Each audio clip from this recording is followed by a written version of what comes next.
Hi guys, kumusta kayo lahat? Harry here from Pinoy Nomads. So in this video, share ko sa inyo kung worth it pa bang lumipat ang isang nurse dito sa California in 2026.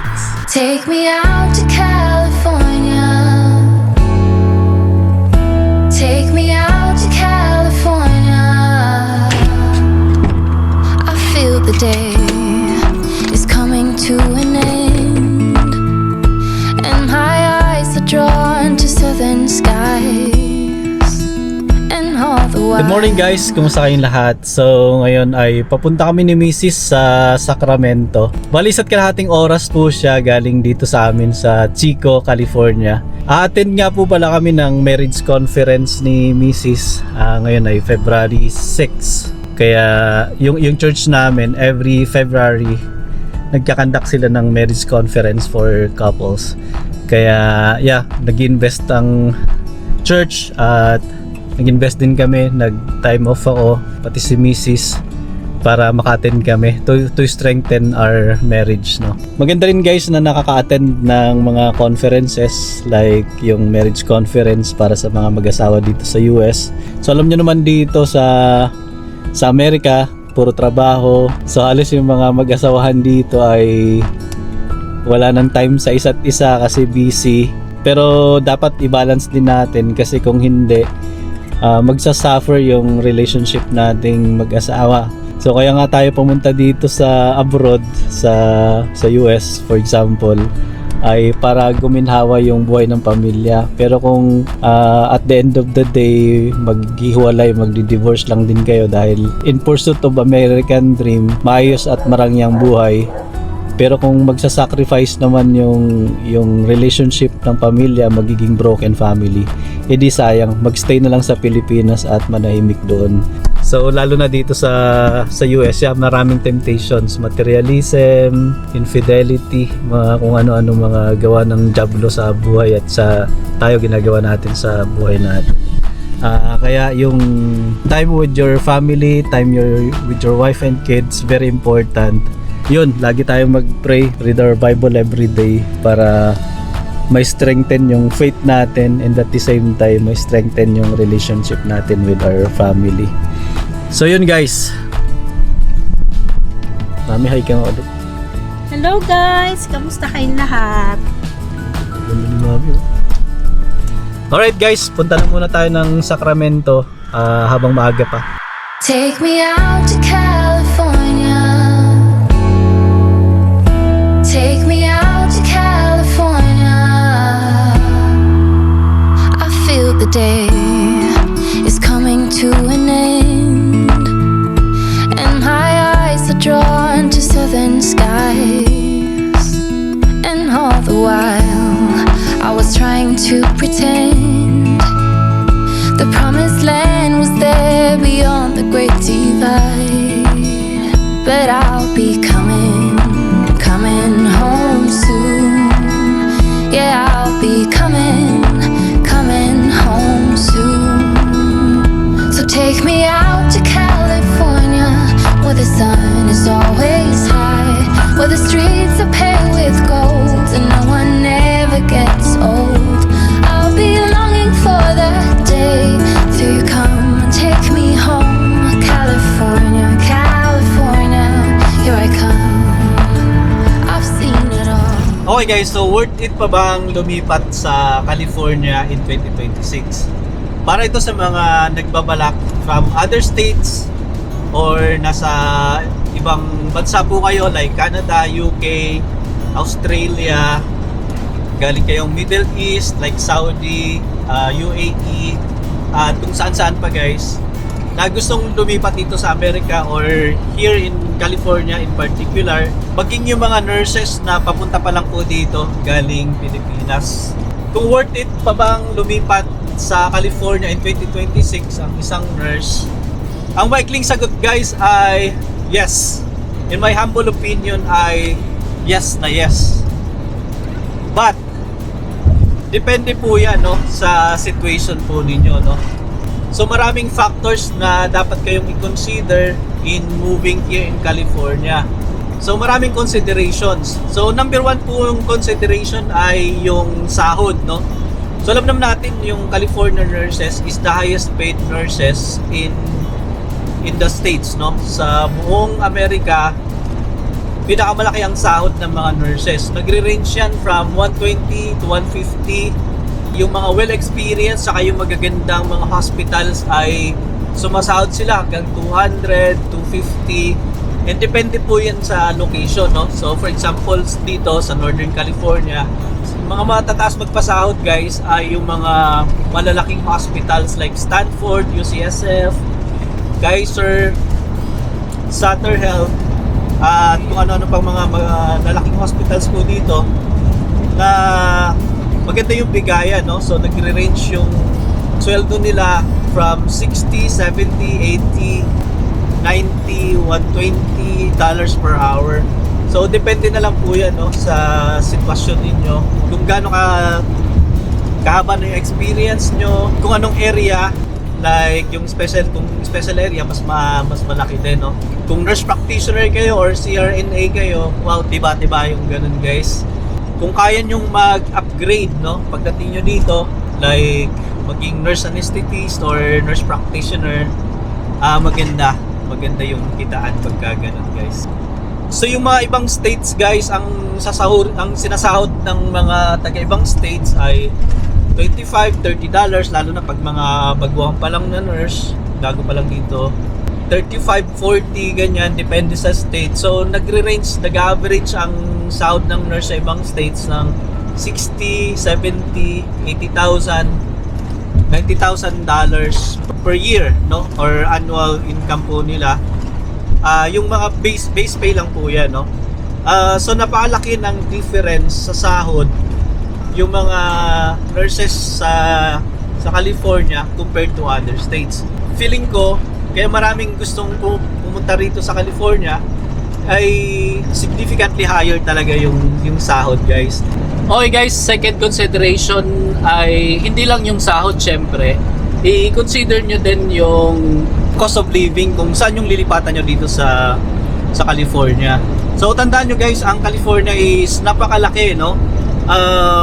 Mayroon itong 39 million population, tapos ang laki ng land area niya guys, no, from Southern California doon banda sa San Diego hanggang sa dulo northern part, bandang Eureka.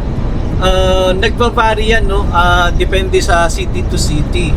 So yung mga popular destinations like LA or Los Angeles, San Diego, like San Francisco, Sacramento guys, ay mga ano po yan, no, mga high cost living area.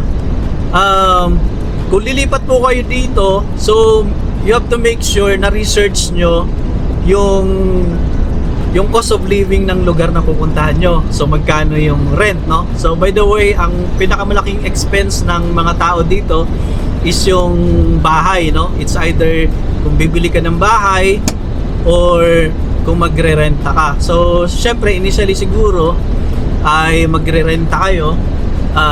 I-research nyo kung magkano yung presyo ng apartment, kung ilang bedrooms yung kailangan nyo. Maraming mga apartments naman din dito. May affordable, mayroong high-end na mahal, and depende sa location yung presyo. So yun, i-research nyo po yun. Tapos magkano yung kung bibili kayo ng car, mas mahal ang car dito. So kasi mas malaki yung sales tax po kasi dito. Tapos yung insurance mahal, both health at saka yung car insurance, no. Pero yung car insurance nakadepende kung saan din yung location mo, no. Paglaki ng city, paglaki din ng babayaran mo, no, kasi may malaking chance mo na mabangga. Tapos guys, presyo ng electricity, phone, groceries, yun, mga i-research nyo po yun. Kung ma-afford ng sahod nyo, so kailangan balance yung salary kesa sa expenses. Pero ito na lang tandaan nyo guys, yung mga yung mga hindi nurses like CNAs, yung mga caregivers, mga blue collar jobs na mga nakatira dito sa California, nakaka-survive din naman. How much more tayo mga nurses, imposibleng hindi tayo makasurvive and thrive dito, no, sa California kung ikaw ay isang registered nurse. Kasi nga sobrang malaki yung kitaan ng mga nurses dito compared mo sa other states. Ang kagandahan dito guys sa California, aside sa malaki yung sahod, ay may nurse to patient ratio. Kung makapag-work kayo dito guys, sobrang mas magaan siya compared sa ibang states, no? Yung nurse to patient ratio, life changing talaga yan, no? Game changer pagdating sa practice ng nursing. Kasi hindi ka masyadong pagod, hindi ka masyadong stressed out. Kalimitan 1:4, 1:5 lang, depende sa acuity. Kaya para sa akin, the best mag-practice dito. Tapos super ganda ng weather. For example, ngayon ay beginning of February. So, kasagsagan ng winter, di ba? January tsaka February. Pero, yeah, makikita pa kayong ano dyan. Wala kayong makikitang snow, hindi ka magpapala ng snow, hindi ka magdadrive sa snow. Tapos, sobrang ganda ng weather, guys. Maganda yung nature sa California. Gaganda yung mga bundok, ito dito, yung valley, maganda rin. Malapit sa dagat, malapit sa Pilipinas. Kung uwi kayo ng Pilipinas, yung San Francisco, for example, galing sa amin is 3 to 3.5 hours drive. And then sa San Francisco, yung may dalawang direct flights, no? Yung PAL tsaka yung Philippine Airlines tsaka yung United Airlines. May direct flight to Manila. Kailangan mag-stop over. For example, nasa Kentucky ka, pupunta ka ng Chicago, tapos from Chicago pupunta ng San Francisco, di ba? Or LA. So para mga 6, 7, 8 hours na kaagad yung ano nyo, yung biyahe nyo. Nandito pa lang kayo sa Amerika nun. Isamantalang pag nandito ka na sa California, so ano na, mas malapit yung biyahe, no? So kung lagi kayo umuwi, for example every year or twice a year, mas malapit na po kayo sa Pilipinas, guys. So very strategic yung lugar dito sa California. Tapos super diverse yung ano dito, population, which is really good for immigrants. Kaya gustong-gusto ng mga Pilipino dito kasi hindi tayo parang nasa Pilipinas ka lang, lalo na sa mga big areas. Marami kang mga co-workers na mga Pinoy, which is really good. Pero may mga bad things din, no, about kung may pros and cons yung mga katrabaho mo ay Filipino. Para sa akin, mas maganda may mga katrabaho kang mga Pinoy kasi mas nagkakaintindihan kayo. Wag lang magsiraan tsaka magchismisan tsaka mag-compare ng mga buhay-buhay, like keeping up with the Joneses na tinatawag nila. Ay, makita mo si Kabayan naka-Tesla, bumili ng 2-story house, 6 bedrooms, ganyan. Yun minsan pangit din yun, pero syempre nasa sa inyo na lang po yun. Pero para sa akin, maganda rin yung may mga kakilala kang mga Filipino or kasama sa work, kaysa mag-isa ka lang sa hospital na totally stranger ka. Nangyayari yun sa mga liblib na lugar dito sa US na halos wala kang makitang Filipino, walang mga Filipino stores or Asian stores. Yun yung advantage ng dito ko sa California, maraming mga Pinoy. So, pero kung ayaw mo naman ng mga katrabaho Pinoy, ay di mas okay na rin yung mga lugar na nakukonte yung Pilipino. So, nasa sayo na lang po yun. Pero, yeah, mas diverse yung lugar para sa akin ay mas maganda. Lalo na pagka immigrant ka.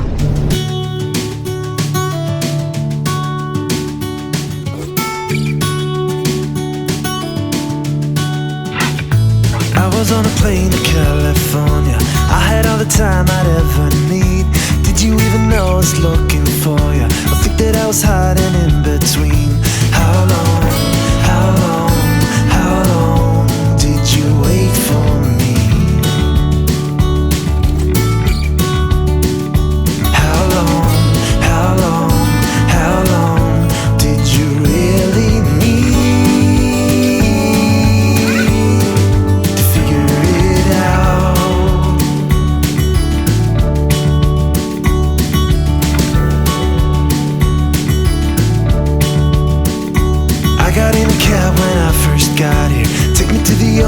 place I know. Listen to the people that I found there. If you ever see her, let me know. How long, how long, how long did you wait for me? Oh yeah. How long, how long, how long did you really need? Was standing in the hall 7 hours. Knew that I could make it if I ran. Then I saw you walking out the back door, hand in hand with another man. How long, how long? Okay guys, iba pang mga considerations ay yung crime rate ng lugar. So piliin nyo yung mga nicer neighborhood na mababa yung crime. In general guys, tahimik naman yung maraming areas dito sa California. Pero may mga pangit din, no? Yung for example, may mga pangit na mga neighborhoods sa Bay Area, San Francisco, ganyan. Maraming homeless, maraming drug addict. Siyempre kung mag-establish ka ng family, dapat i-consider mo yon. Yung magagandang schools, i-check nyo din, no? Kung anong school district yung pupuntahan nyo, lalo na kung may mga bata kayo. I-consider nyo kung mas preferred nyo yung mga big cities or small towns. Ako kasi small town lang yung gusto ko, hindi yung malalaking cities talaga. Kaya yun. By the way, dito na kami sa Sacramento. Hello. How are you? Ayos lang. Hello. Hi Jeremiah, how are you? Good. How are you doing? Good, good. How was your drive? Good. Hillary drove and I slept. Oh, good. Maaga kaming dumating, mga ano pala ngayon, 10:30. So 1 o'clock pa yung start ng first session sa marriage conference. Yung start ng registration is 12. Kaya yeah, maya pa kami pa makakapasok sa hotel. And yeah, tambay lang muna tayo dito kay Kai. Okay guys, so nandito na kami sa aming hotel room dito sa Sacramento. Okay, so kung worth it bang lumipat dito again sa California, ay nakadepende kung ano yung priorities nyo, kung ano yung estado nyo na ngayon sa buhay, kung established na kayo, kung saan state kayo nandun ngayon at happy kayo dyan and okay na yung career nyo, hindi na kailangan lumipat guys. So to be honest, ngayon kung hindi kayo satisfied, hindi maganda yung working condition nyo, hindi maganda yung pasahod, so gusto nyo mag-improve pa, it's worth a try ang California guys. Ako kasi guys, nung pumunta kami ng pamilya ko dito, medyo nasa 40s na ako eh. So kailangan maging high income earner na. Yun yung priority kasi hinahabol ko yung Social Security pension. Yung Social Security pension kasi depende sa laki ng contributions mo yung magiging pension mo pagka tumanda ka. Pero syempre hindi lang naman dapat pension lang, Social Security pension lang yung aasahan mo. Syempre dapat meron ka ring ibang investments, no? So like 403b or 401k sa iba. Sa amin kasi 403b. Mag-contribute ka rin sa Roth IRA, and kung gusto mo bumili ng real estate investments sa mga ganyan, so diverse investments, para pagdating ng araw, pag tumanda tayo, hindi naman tayo habang buhay mag-work, ay mayroon hindi tayo maubusan ng pera hanggang mamatay tayo guys.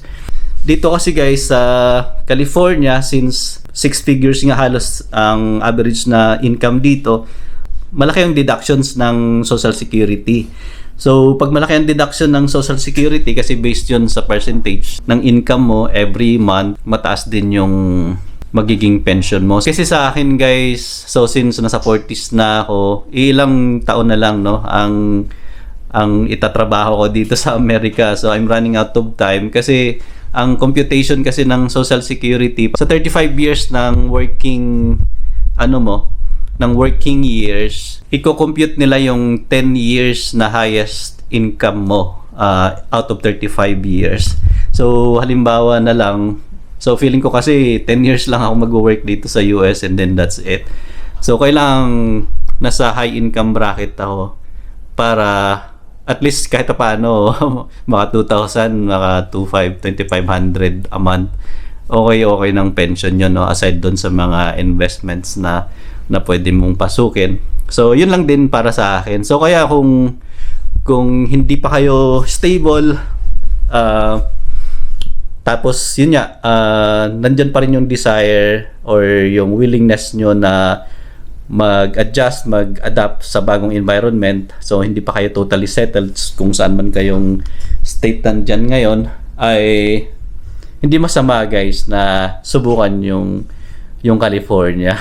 So I suggest guys na pray kayong family kung talagang will ni Lord na lumipat kayo dito. Plan ahead, no? So be smart in your planning, specific, measurable, attainable, realistic, and time-bounded. Consider nyo rin yung mga anak nyo. Baka establish na yung mga anak nyo sa mga school district nila.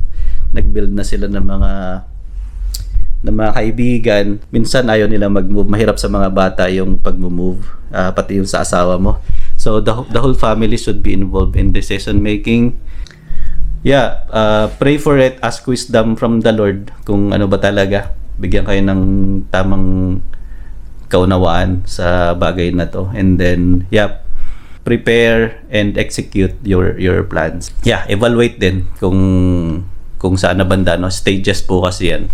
So, pag-isipang mabuti kung yung 2026 is the right time for you to come over. I suggest guys na mag-visit muna kayo dito for a couple of days or weeks kung kaya or months. Tingnan nyo yung lugar kung magugustuhan nyo kasi baka hindi nyo magustuhan. So, at least nakita nyo na mararamdaman nyo rin yan kung para sa inyo yung California. May something dito sa lugar na to na maghahatak sa inyo kung talagang para sa inyo dito. So tandaan nyo guys, ang California is the Golden State. So kaya siya tinawag na Golden State kasi nung unang panahon may na-discover na dito guys, na maraming ginto, no? Maraming nagkaroon ng mga minahan ng ginto. For example, sa San Francisco, kaya na-establish yan dahil mining site. So, gold talaga, no? Golden State meaning malaki yung opportunities, maraming pera dito. California is the highest GDP, no, sa buong Amerika. This is the world's 4th or 5th largest economy. Yeah, nasa sa inyo guys. So, syempre, hindi lang naman pera-pera lang yan. Marami kayong dapat i-consider, no? So yun lang guys yung video natin for today. I hope nakatulong sa mga kapwa ko nurses. Thank you so much for watching. God bless everyone. Bye.